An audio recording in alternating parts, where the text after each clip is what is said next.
I heard my husband crying in the bathroom after we bumped into his ex-girlfriend. Am I cooked? My husband and I met 2 years ago. He proposed 6 months later, telling me he knew I was the one when he met me and that he didn't want to waste time or lose me. I was, and still am, head over heels, so I agreed. We have been married for 6 months and are expecting our first baby. Last weekend, we bumped into his ex.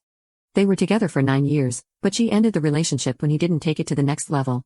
When we got engaged and married, my husband texted her to tell her and to apologize, talking about fate and how some things aren't meant to be. I remember asking him why, and he said he owed it to her so she wouldn't hear it from other people and be unprepared. They broke up 3 years ago. She was pregnant and holding hands with a child who could be 7 or 8 years old. She was with a man who was obviously her partner, and they were very affectionate towards each other. My husband said hi even though we could have walked by unnoticed, but he insisted on talking to her. When we got home, I heard him crying in the bathroom.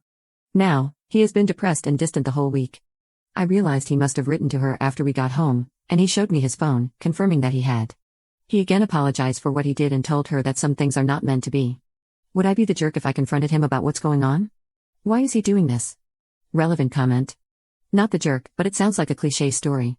A guy is happy with the status quo and keeps his girlfriend around for 9 years.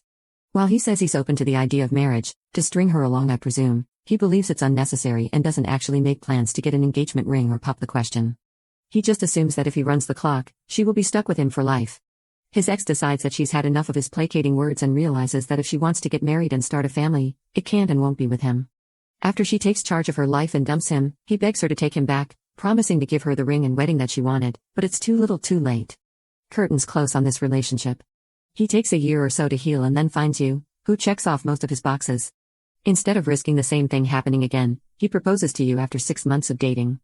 Everything happens at warp speed because he has learned from his last serious relationship. Don't leave it up to chance, don't string someone along. Bumping into his ex makes him realize he still has feelings for the one who got away. If he hadn't been so stubborn and slow about getting a ring and making his ex happy, that could have been him. He keeps telling himself that some things are not meant to be because it's easier to blame fate and absolve himself from being a bad boyfriend who wasted her time and ruined the relationship single-handedly.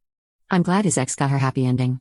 I'm sorry your marriage is starting to show cracks because your husband may be incapable of love and had a hidden agenda when marrying you. He might have married you to prove to his ex he could commit, like when he texted her about the engagement, rather than because of his deep and lasting love for you. Update 1. Hi again, I hope you see this. I showed my husband this comment and told him it basically summed up how I feel, but that someone else wrote it better. At first, he got upset and defensive, then he started arguing and telling me to leave him alone, even though, for the past week, I've been nothing but supportive and have been giving him space. Then, he started crying and asked to read it again. He sat silently for about 15 minutes reading it, but not once did he deny it, call me crazy, or try to explain. If I know myself, this marriage is over. I don't play second fiddle. I don't do consolation prizes, and I absolutely am not going to let another woman be the main character in my own story. So I told him this was over and that I need a break to sort out my feelings, but that this will eventually end in divorce because I know myself very well. He didn't say anything. Just sat silently. I know his type. The only way he will realize my worth is when he has lost me, just like he did with his ex. People like him are frugal with their feelings. He strung her along because he didn't want to give her all of him, then he turned around and gave me exactly what she wanted but deprived me of what I wanted. Men like him will never give all of themselves because they probably think they would lose control if they did. What a waste of a man.